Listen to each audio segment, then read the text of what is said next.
This is Colin Dixon with nScreen Media. I'm here at TV Connect 2014 in London, and I'm talking to Daren Gill, the new VP of Product over at Rovi. Daren was formerly head of Veveo. And so Daren, tell us about what a knowledge graph is. Knowledge graph is an abstraction layer. So what's important about that is trying to understand the world in terms of entities. And the power of that is there'll be many interactions that users will have with content, say television, music, apps, etc. And the essence of that content will resolve into real things in the world, like whether it's a sports team, a movie, an actor, a celebrity. And so what we sought to do is look at all the data that's out there in the world, similar to like a Google crawl, and try and define the world in terms of these attributes. So there are approximately 100 million nodes in our knowledge graph. And the second piece of it, once you understand that each node is an identity and it's disambiguated, you then want to understand how it relates to other things and how its relevance might shift over time.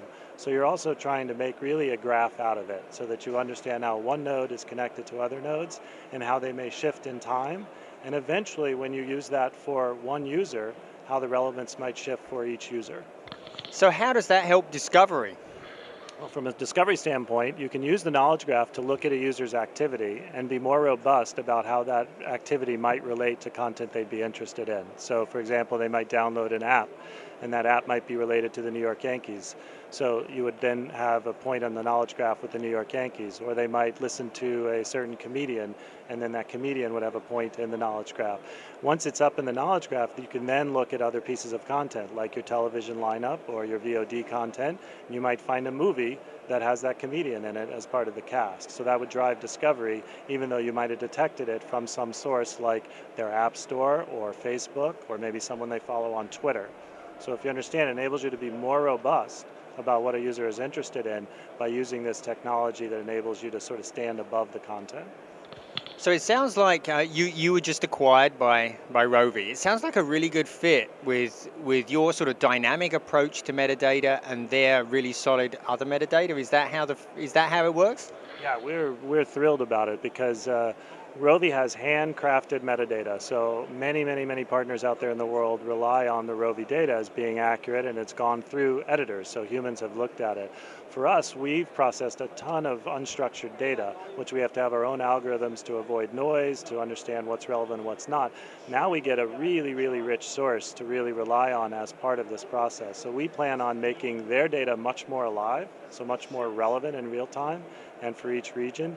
We'll also add a lot more connections, so keywords that we detect connecting across data spaces, so from like music to apps to TV to movies, we can do that in a more robust way. And we think we can even help the editorial process, so make the editors more efficient and more effective at finding more data.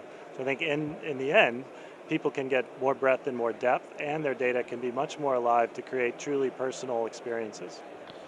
And your recommendations are pretty good, right? But sometimes it's tough to convince the viewer that you've got the right recommendations. What's going on there? Well, you have to use many different tricks to let a user know why potentially a title has been presented to them. So often an algorithm can determine what you probably will like, but just looking at a picture of the movie doesn't tell you any reason or why you might be interested in it. So we often try and use the knowledge graph to connect back to the user. So something the user's done in the past that's connected to this recommendation, if you surface that, we call it transparency, then it often provides a visual cue and a trigger and really drives discovery, because someone will look at something and you might have pulled something they've done in the past. So for example, if you like someone on Facebook and we've got it connected through Facebook, we can take that actor or comedian or sports team you like in Facebook, show a movie that might be associated with that team or actor, and then present that, and you'll say, oh, I didn't realize that was related to the New England Patriots, or I didn't realize that movie has Dimitri Martin in it. So this is really cool. The demos you showed me this afternoon are really cool. So if you're at TV Connect, you should get by and check out the demos. If not, make sure, will you be at NAB? I think we'll be at NAB. We'll certainly be at NCTA around the corner. All right, Daren, it's been great talking to you. Have a great show. Thank you. Thank you, Colin.